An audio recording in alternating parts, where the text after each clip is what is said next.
ప్రభువుల వారికి కట్టబడి ఉన్న గాడిద పిల్ల ఎందుకు అవసరమో ఎప్పుడైనా ఆలోచించారా? పరిశుద్ధుడైన యోహాను ఒక మాట అంటూ ఉన్నాడు.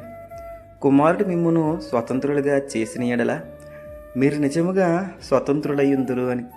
అంటే ప్రభువు మనలను పాపము నుండి విడిపించాడని నమ్మిన ప్రతి ఒక్కరూ కూడా గాడిద పిల్ల విడిపింపబడినట్లు మనమును కూడా విడిపింపబడి ఉంటామట.